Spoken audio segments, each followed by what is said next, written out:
Hi everyone, thank you so much for joining me today for Foundation Hair Salon Business Building 101. I'm Mandy Zender and I'm so excited and honored to be here with you to walk you through what I did as an independent stylist that took me from working part-time behind the chair to being a six-figure stylist. So grab a cup of coffee, a notepad, and a pen, and let's get started. Before we dive into the content, I want us to set our goals. There's three main goals that I want us to focus on. Our dream schedule, number one. Number two, our dream client vision statement. And number three, our dream salary. So first, our dream schedule. I really want you to think about your dream schedule and what works for you and your family.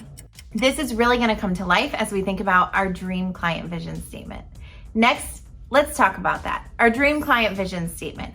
I really want you to get specific and write this out.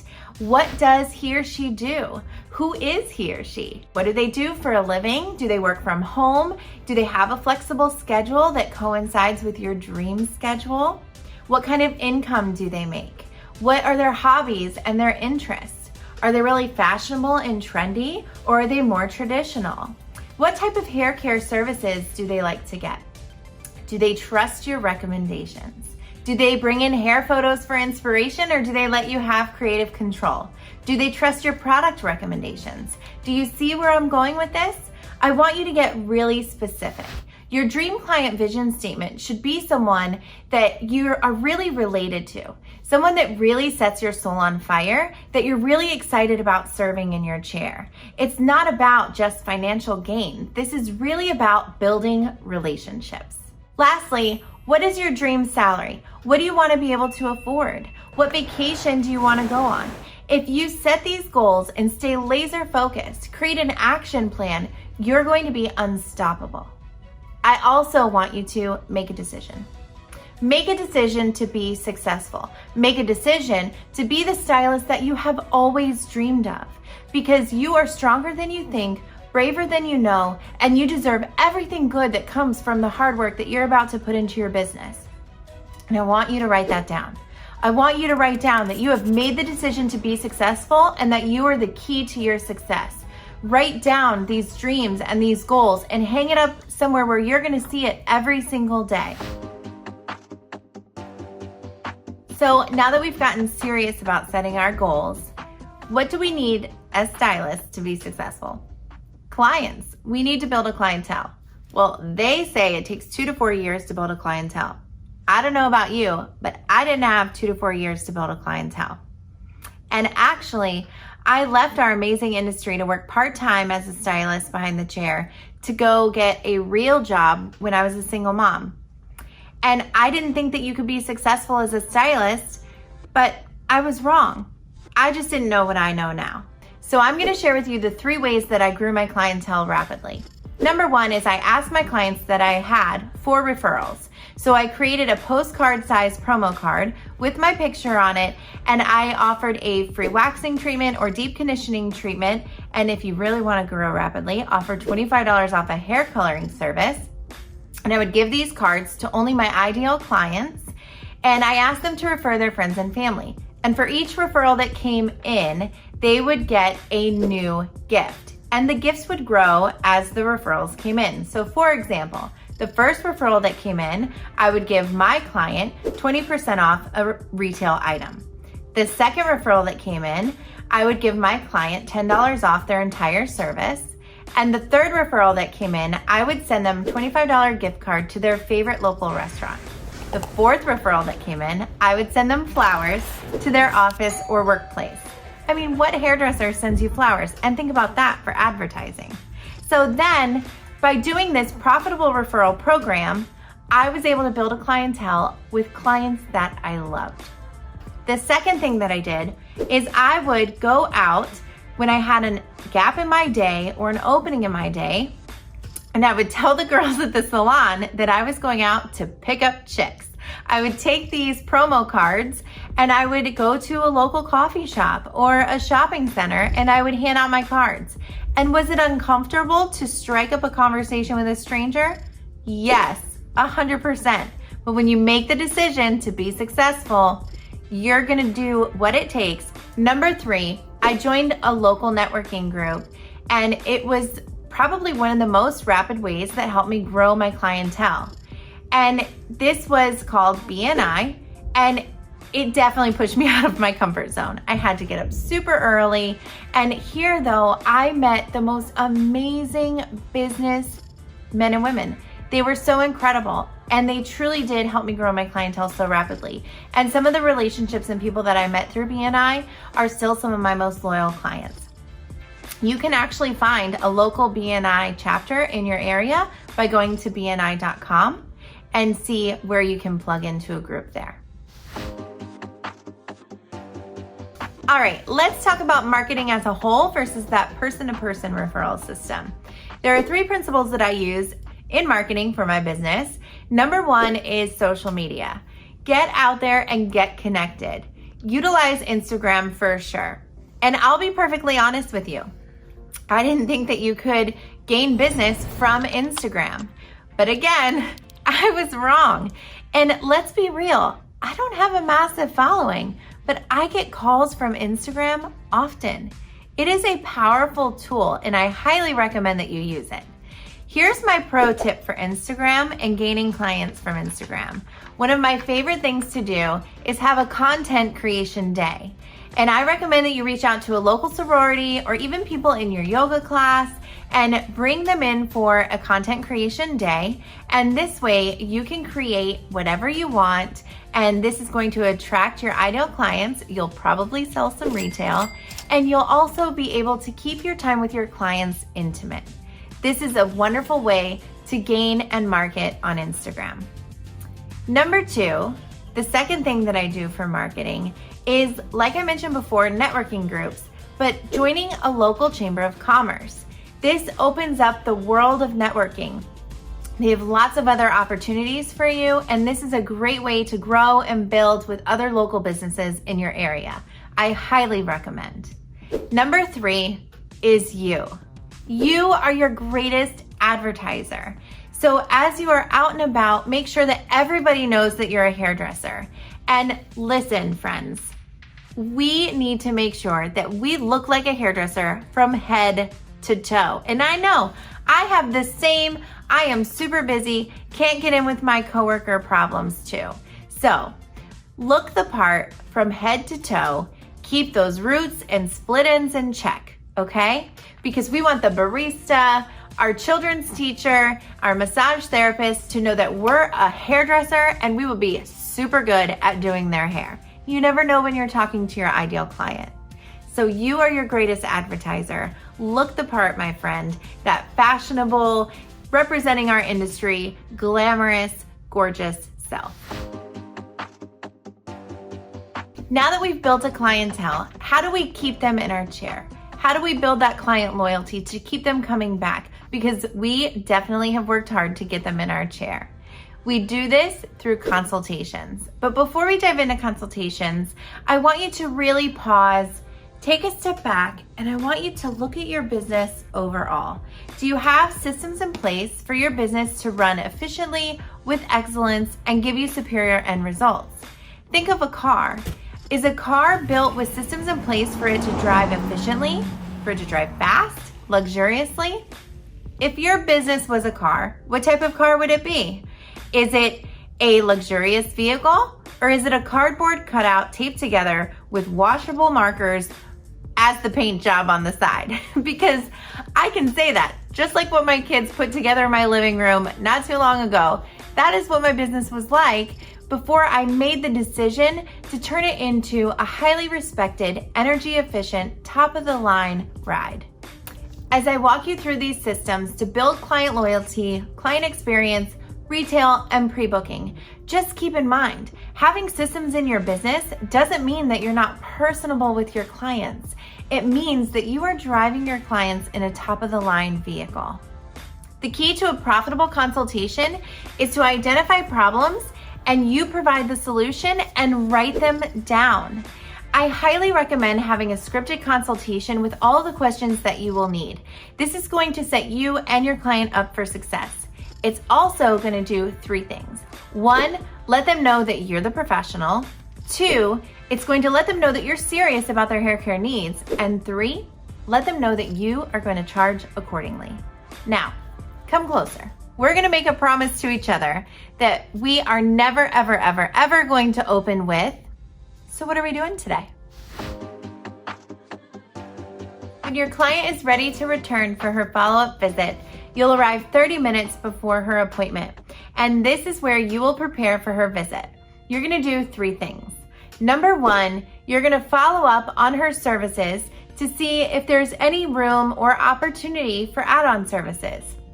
Number 2, you're going to follow up on the product recommendations that you made and see which products that she purchased and took home so that you can follow up on those. And then also which products that you recommended that maybe she didn't purchase, and pay attention to see if she's still identifying those same challenges so that you can remind her of those products. And number 3, see if she has another appointment already set and made, or if you'll be needing to make that. If you need to make that appointment, I highly recommend preparing that in advance, knowing when that's going to be, and having that ready to go at the front desk for checkout. I also like to look and see when was the last time she came in. So how many weeks has it been since she's been here? Because they always like to come in and say, oh, it's been 6 weeks, or, oh, I think I've seen you, how long ago was it? So when my client arrives, I love to bring her to my chair and say, hi Sandy, it's been 6 weeks since I've seen you. How was that time frame for you? What challenges did you have with your haircut? And then I just listen. Next, I ask about the hair color, and I say, what changes or improvements would you like to make with your hair color today? And then I just listen. And then I follow up and say, last time you purchased the moisturizing shampoo and conditioner. How has the performance of those products been? And after her response, I follow up on the products that she didn't purchase that I made a recommendation on. And I say, I know that you mentioned that volume was a concern for you, and you mentioned it a few moments ago. I recommended the Volume Mousse Extra to give you volume from root to end. Is that something that you wanted to add to your regimen today? And she may say yes. And if that's the case, then you just made a sale in your consultation before the service even starts. You guys, this is incredible. You're not being pushy. You're simply identifying a problem and providing a solution. And friends, continue to build client loyalty. Take notes on products you recommend, services you did or did not do, formulations that you did, and ones that you discussed in the future, looks that you discussed in the future. I want you to write things down and follow up with your clients. This is going to build client loyalty like no other. This, my friends, is what sets you apart as a stylist. And you are a busy stylist, so it's easy to forget these things.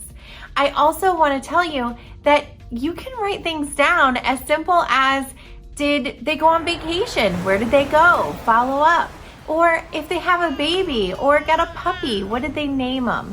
And when you bring this up at the next appointment, your clients are going to be so amazed that you remembered and you took the time to mention it. Do you see how following systems will give you confidence? There's security in systems.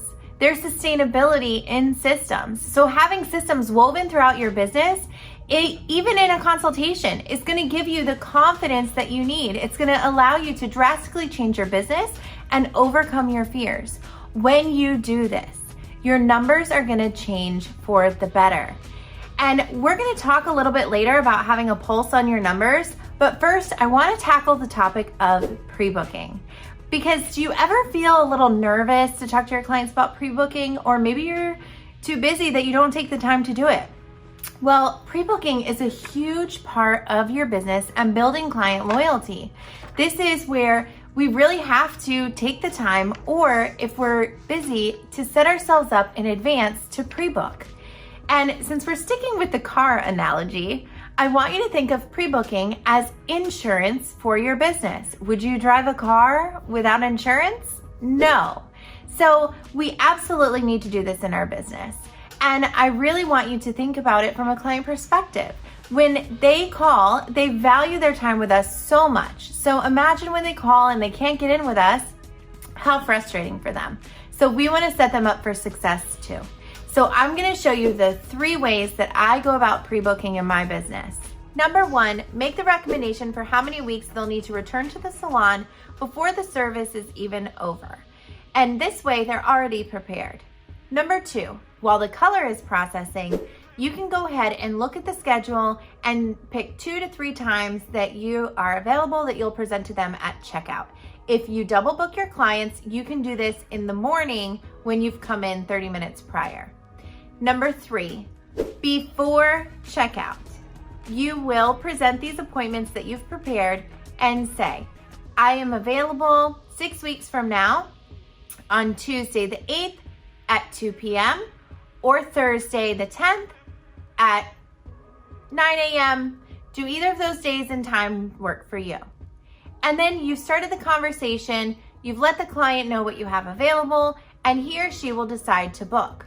If this is a pre-existing client and you already know that they love to come in on a Saturday morning, then look 6 weeks in advance from their appointment and say, hey Angie, I know you love to come in on a Saturday morning, so I've looked already and I do have Saturday, December 12th at 9 a.m. for you. Are you available at that time? I want to make sure that you're taken care of. Please do not use I fill up fast or you need to book now because I get busy to fill the books. We don't want to use scare tactics to get our clients to book with us. We want to use genuine, authentic, caring recommendations to get our clients to pre-book and schedule with us. So now that you know how to cultivate your dream clients and give a profitable consultation, educate them on retail that will lead to a sale, and pre-book them so that they know that they're in good hands, buckle up, my friends, because your business is about to change. Watching yourself grow into the stylist that you've always dreamed of is one of the most rewarding processes. And part of that process and really getting that success is having clarity and a pulse on your numbers. And I mean, knowing how many clients you had before you started intentional marketing, or what was your average service ticket before you started utilizing scripted consultations. If we don't have clarity or a pulse on our numbers, then we don't know the truth of our business. And it's true. Not everyone wants to know the truth of their business. I didn't want to know that I could only pay myself $100 before I started utilizing these systems in my business. But now I can pay myself a salary, even in the midst of crisis, in the midst of maternity leave, in the midst of my back going out and unexpected circumstances. And if we face our numbers and get organized, this is the greatest gift you can give yourself. So I want to give you some homework and I want you to find out, what is your average service ticket? What is your average retail ticket? And what is your pre-booking percentage? And it's simple math. So your average service ticket is going to be your total services for a week divided by the total number of clients that you served. And that's going to be your average service ticket. Your average retail ticket is going to be that same week. You're going to take your total retail sales divided by the total number of clients that you served, and that's your average retail ticket. And then your pre-book percentage rate. That's going to be the total number of clients who pre-booked divided by the total number of clients that you served, and that's your average pre-booking rate. So let's say that I serve 10 clients in a week and 5 of them pre-booked. It's going to be 5 divided by 10 for a 50% pre-booking rate. So if we get clarity on our numbers and if we work these numbers, we're going to know the truth of our business because our numbers tell a story. So we might think we know what our average service ticket is, or we might think we know what our average retail ticket is, but until we work these numbers, we won't truly know. And I know we are creative-minded hairdressers. So sometimes we might really have to push ourselves to get to know these numbers. But once we know these numbers, I promise it will transform your business. Knowing where our weaknesses are only helps us to grow stronger. It is with this information that we can set goals and build stronger business and have more security. For example, do you have a business savings and a personal savings? And I don't mean, Mandy, I put my tips in a jar when I get them, or I set them aside every now and then. No, I mean, do you have systems in place that you take 10% of all service sales and put them in a business savings? I know it's tough. I want to buy the pumpkin spice coffee too. I really do. And I want to buy the shoes too. I really do. But I also want to be able to pay my salon rent if a client cancels. And I want to be able to continue my education and travel if that opportunity presents itself. I want to be able to give myself an 8-week maternity leave when that time happened. But I want to be able to have this financial security and not worry. So do you have these systems in place to provide that growth and opportunity for your business? I refuse to believe the lie that being a hairdresser is not an incredibly profitable and substantial occupation. You'll be as successful as you put your mind to. Build a full book, serve your clients with excellence, and build a legacy for you and your loved ones. And let's talk about that for a minute. Leaving a legacy. Did you ever think about leaving a legacy as a hairstylist? That's a powerful statement, to leave a legacy. I want you to think about that. How do we leave a legacy? You write your why. Why do you want to leave a legacy? Why do you want to build wealth? Who are you building wealth for? Who are you working so hard for? What is your goal? What is the end result that you have in mind? What's going to get you out of bed every day and refuse to fail? What keeps you serving with excellence and professionalism? I want you to get laser focused so that you can stay laser focused, because there's going to be stumbling blocks along the way, and your why is what's going to pull you through. All right, so I'm going to walk you through what a consultation should look like, and I'm going to break down why you should ask these questions when.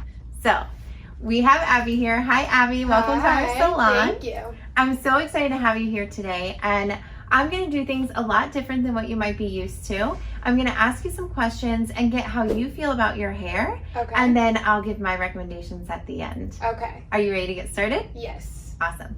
So here you've just set up the expectation of what she can expect from the consultation and her visit today, and most likely she's very excited. So let's get started with your haircut. What do you love most about your haircut currently? I like the length of it, and I like the framing around my face. I just wish it was a little more short. Okay. Shorter, further up. Okay, so kind of married all together. Yes. With the fringe that's by your cheekbone? Yes. Okay, perfect. And then did you say that you want to include it more towards the back or no? Yes, probably more around the back, like all throughout my hair instead of just in the front. Okay, awesome. So here you're going to listen for layers, length, or any challenges that they're having or frustration that they're having around their haircut. All right, next we're going to talk about the condition of your hair. I absolutely want to meet your hair coloring goals, but I'm not willing to compromise the integrity of your hair. So regarding hair condition, I want you to tell me where you feel like your hair condition is at right now. So would you say that it's highly moisturized or that it's dry? Where would you say your condition is? Probably somewhere in between, more dry towards the ends. Okay. Sure, yeah. Okay, perfect. So this question is going to clue you into whether or not you need to do a deep conditioning treatment or even a clarifying treatment. Next, we're going to talk about shine. Where would you say your hair is regarding shine? Would you say that it's dull or very shiny? Probably more towards the dull end. Okay, dull. Yes. And so shine is something that we kind of forget about, right? And this is super important to ask about because we can address shine even for our haircut only clients. We can do a clear shine gloss from the Kenra color line in demi-permanent, and this is going to give intense shine, improve condition and manageability, as well as give them that intense shine that they're looking for. It's also going to add moisture. But we can also do something as simple as a nourishing mask treatment at the shampoo bowl, or again, that clarifying treatment, or hey, all three. So this is something that you can apply in your consultation and ask your clients about. Okay, so let's talk about hair color. Okay. What do you like most about your hair color right now? I like the brown, how it's brown for the majority of it. And I like the baby lights around my face. I just wish there was more throughout, more blonde throughout. Okay, love it. Is there anything else? Like if you could wave a magic wand and have the hair color of your dreams, what would that look like? Probably more balayage, more blondes on the ends and in the back rather than just in the front. Okay, perfect. So this is where you can ask for a picture if your client brought in a picture. And one pro tip that I have for you is go ahead and cover up the face on the picture and ask, what specifically do you love about the hair in this picture? So next we're going to talk about styling. Are you able to reproduce your look from what is done in the salon? I would say for the most part. Yeah? For sure, yeah. And how long does it typically take you to style your hair? Around 45 minutes to an hour. Okay. And this question is one of my favorites of how long does it take you to style your hair, because it really gives insight to A, how long are they willing to spend time styling their hair? B, is there something that I can do to help them reduce time? Or it sheds light on the fact that a style takes time, or an overall look takes time to style, and it also takes product and tools. So this is a great question to really help your clients either come to the realization that they need your styling tips, or that you can help them reduce time. So I want to ask you, what do you feel like you're missing in regards to reducing that styling time at home, or is there any tips or tricks that you would like help with? Probably just how to do different types of curls rather than just with the wand and waves and stuff like that. Okay, awesome. So adding versatility to your curl pattern. I love it. Okay, so let's talk about product use. I want to talk to you about the products that you're currently using in your beauty regimen. Okay. What shampoo and conditioner are you currently using? So what products are you using to prep your hair for styling? I use shampoo and conditioner. I don't remember the name of it, but I got it from a drugstore. Okay, perfect. And then what products are you using to layer your hair with? So any thermal sprays or leave-ins, anything like that? I use a leave-in conditioner and a heat protectant when I go to straighten my hair or curl it. Okay, awesome. And then what products are you currently using to finish your hair with? A hairspray or anything like that? I don't use hairspray. Sometimes when I brush out my curls with my fingers, I'll put a little bit of oil, but that's about it. Okay, perfect. So an oil in the ends. And you said no hairspray? No hairspray. Okay, perfect. So I believe that everybody has a beauty regimen to reproduce their look in the salon. However, I don't think your bathroom counter should look like a retail shelf in a salon. So I'm gonna walk you through what I'm using and why throughout your service today, if that's all right with you. Yeah. Perfect. So I love making that statement to my clients, because here I've just acknowledged that I'm going to be educating them throughout their service, and I've asked their permission to do that. So we've taken service to education. We're no longer salespeople. So you can take a deep breath. We're not selling. We're just simply educating. So it's time to just have fun and educate your clients. This changes the game. So now we're going to talk about writing down and explaining to them what we're going to do. So throughout this consultation, while she's talking, I'm taking notes, and then I'm also writing down what services she's going to get and what that's going to cost, so that at the end, I can have written down what her hair color is going to cost, what her haircut's going to cost, and I can wrap it up like this. Abby, thank you for all of this information. I'm so excited to serve you today. What I heard you say for your haircut is we want to keep the overall length. Yes. So we're going to take an inch off for health. Okay. And I heard that you love these cute little cheekbone accents. So we're going to maintain those, but we're going to add a really soft fringe. Okay. I'm going to go ahead and razor that in. I think it's going to be super cute. And then for your hair color, we're going to go ahead and do some foliage in the back to really add brightness and bring that and marry it all together in the front to really accentuate your face shape and bring that brightness that you love in the front towards the back, but maintaining that dimension. I'm going to do that with my Beyond Bond Lightener from our Kenra Professional line. And that's going to build the bonds within the hair while we lighten, so I can maintain that integrity of your hair and the condition all at the same time. Okay. So we're going to give you the hair of your dreams, and we're going to spend about 2.5 hours today together, and your total investment is going to be $325. And we're going to give you the hair of your dreams, maintaining condition and improving shine all at the same time. Does that sound good? Yep. Awesome. Well, I can't wait, and I'm so excited. Me too. If there are any questions on the total amount that you mentioned, This is the part where your clients can speak up and you can explain to them that this is a solution that you've identified for the problem that they expressed. So I want you to remember, stay out of their wallet. How much money that they spend on their hair is none of our business. We are here to provide them with service and professionalism. So remember, people spend money where they find value. So you are valuable. Your knowledge, your expertise, what you bring behind the chair is so valuable. Surround yourself with people in and out of this industry that are like-minded. Choose people in and out of this industry that are highly motivated and have a business mindset. This is going to help propel you towards your goals and dreams. And stay on top of your education. The moment that you stop learning is the moment your business loses its flame. Education is an opportunity for you to stay inspired and level up your business. It is our opportunity to continue to exceed our clients' expectations and become the expert in our field. And I want you to continue education in your technical abilities and in your business growth. You write your story. You are driving the vehicle and you are the one on this path. And listen, it's gonna get tough. There's gonna be branches that fall along the way and you get to decide if you're gonna be stopped by that or if you're gonna climb over that and keep going. And I'm on this journey with you. I've walked this path before and I continue to be on this journey with you as we move forward. And I am so proud of you for the changes that you are making, for you being so focused, inspired, and elevating our industry. If you found this video helpful, comment below and tell me what you enjoyed the most and what you want to learn next. And don't forget to subscribe to our YouTube channel for more educational content.